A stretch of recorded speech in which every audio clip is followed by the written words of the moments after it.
The wind howls across the open ocean, snapping the massive sails like thunder as the great ship leans into the waves, cutting through dark blue water with unstoppable force. High above the deck, sailors cling to the rigging, their bodies swaying with every violent roll of the vessel. From this height, the sea looks endless and deadly, stretching in all directions like a moving battlefield. Yet these men climb without fear, gripping thick ropes roughened by years of salt and tar, adjusting sails that are larger than houses. Each movement must be perfect, because one wrong step can send a sailor plunging into the roaring water far below, where rescue is almost impossible. A 3D guide traces the maze of ropes running from the sails down to the deck, revealing a complex system of pulleys, knots, and wooden wheels that transform human strength into control over the giant ship. Hundreds of lines cross over and under each other like a spider's web, each with a specific purpose. Some raise sails, others turn them into the wind, while others tighten the canvas to catch maximum power.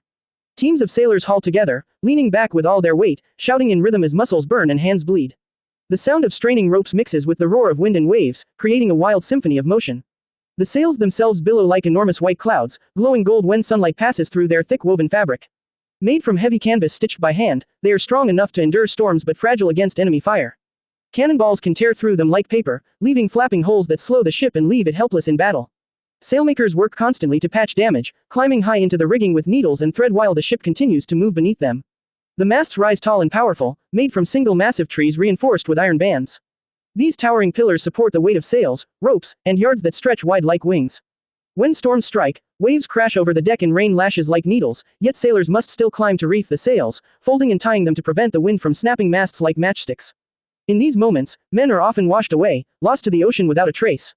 Down on the deck, officers shout orders through speaking trumpets, their voices nearly swallowed by the storm.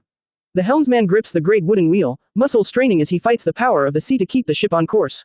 Every turn of the wheel moves the rudder below the waterline, guiding the massive hull like steering a mountain.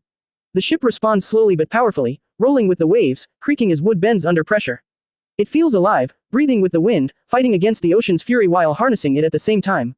Sailors learn to read the sky, the clouds, the color of the water, and the smell of the air, knowing when danger is coming long before storms appear. This mastery of wind and canvas is what makes the ship of the line unstoppable. With skilled hands and perfect coordination, these wooden giants can cross oceans, chase enemies, and dominate trade routes across the world. The sails are not just fabric, they are the engine of empire, turning invisible wind into unstoppable power that carried nations to victory and shaped the course of history. The calm of the open sea shatters in an instant as enemy ships appear on the horizon, their dark sails rising like shadows against the sky. Drums begin to beat across the deck, echoing through the wooden body of the vessel, calling every man to his battle station. Sailors rush into position with practiced speed, some hauling ropes to align the ship for combat, others racing below to the gun decks where the massive cannons wait like chained beasts. The air grows tense and heavy, filled with fear, sweat, and anticipation. Every man knows that within moments, the world will explode into fire and smoke.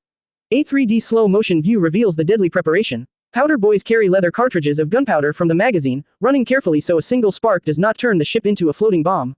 Gunners ram powder deep into the cannon barrels, followed by thick wads of cloth and heavy iron shot that can weigh as much as a small child. Long metal rods push everything tightly into place while sparks are kept far away. When the order comes, gunports swing open, flooding the dark deck with blinding sunlight and the roar of the sea. The first cannon fires with a deafening crash, shaking the entire ship like an earthquake. Flames burst from the barrel, followed by thick white smoke that instantly fills the deck. Iron balls tear across the water, smashing into the enemy hull with brutal force. Wood explodes into sharp splinters that fly through the air faster than knives, cutting down sailors in their path. Another cannon fires, then another. Soon the entire ship becomes a rolling storm of thunder, fire, and chaos. Men work furiously between shots, pulling the heavy cannons back into position with ropes, swabbing out burning embers to prevent accidental explosions, and reloading as fast as human strength allows. Sweat pours down their faces, mixing with blood and gunpowder dust. The heat becomes unbearable as smoke thickens so much that visibility drops to almost nothing. Sailors cough, choke, and fight blindly, guided only by shouted commands and the glow of burning fuses. Above deck, the battle is just as violent. Enemy ships drift dangerously close, sometimes so near that sailors can throw grappling hooks and pull vessels together. Muskets fire across short distances, bullets ripping through sails and flesh alike. Officers wave swords, shouting orders to keep formation as ships try to maneuver for the perfect angle to unleash full broadsides. A 3D perspective shows cannonballs smashing through hulls below the waterline, sending torrents of seawater flooding into enemy ships. Pumps work desperately to keep vessels afloat as wounded men are dragged away, some screaming, others silent. Fires break out where hot metal strikes wood, spreading rapidly unless quickly smothered. Battles can last for hours, even days, with ships circling each other like wounded beasts. Some surrender by lowering flags. Others sink slowly beneath the waves, taking hundreds of men with them into the dark depths. The ocean becomes littered with floating wreckage, broken masts, and bodies drifting in the blood-stained water. When the smoke finally clears, the surviving ships stand scarred and broken, decks soaked with water and blood. Victory comes at a terrible cost, but control of the seas means power over nations. In these moments of thunder and flame, the ship of the line proves why it ruled the oceans, a weapon of unmatched destruction, turning wood, wind, and iron into unstoppable force. The age of wooden giants did not end in a single battle, but slowly faded as the world changed around them. For nearly 2 centuries, the ship of the line had ruled the oceans with unmatched power, shaping empires and deciding the fate of nations. But as technology advanced, the very strengths that once made these vessels unstoppable began to turn into weaknesses. Thick oak hulls that could stop iron cannonballs were helpless against new explosive shells that shattered wood like glass. Wind, once the greatest ally of naval power, became an unreliable force compared to the steady strength of steam engines. A 3D transformation shows the proud sailing warships beside emerging iron-clad vessels, their dark metal bodies low in the water, smoke pouring from tall chimneys. These new ships no longer depended on weather or skillful sail handling. They moved forward with mechanical power, turning great propellers beneath the waves, cutting through the sea regardless of wind direction.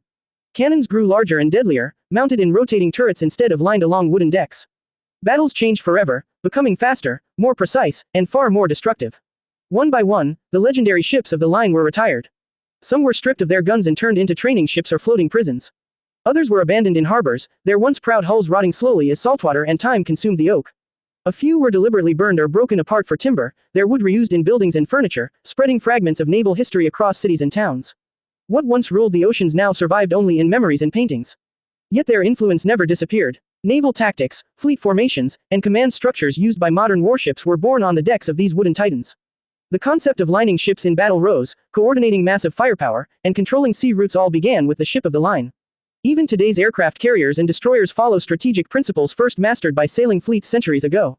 Museums preserve the last survivors, carefully restored so visitors can walk their decks and touch the thick beams that once faced roaring cannon fire. These preserved ships creak softly in the wind, echoes of a time when men crossed oceans guided by stars and driven by canvas sails. Each rope, cannon, and plank tells stories of courage, suffering, and ambition. In history books, films, and digital 3D reconstructions, these ships live again, towering, powerful, and alive with motion. Modern technology allows us to step inside them, explore their hidden compartments, and witness battles as if standing on deck centuries ago. The wooden giants may no longer rule the seas, but their legacy sails on through knowledge and imagination. The ship of the line was more than a vessel. It was the heart of an era, the engine of empire, and the symbol of humanity's struggle to master the oceans. Though time has carried them into the past, their shadow still stretches across the waves, reminding the world of when wood and wind commanded the fate of nations.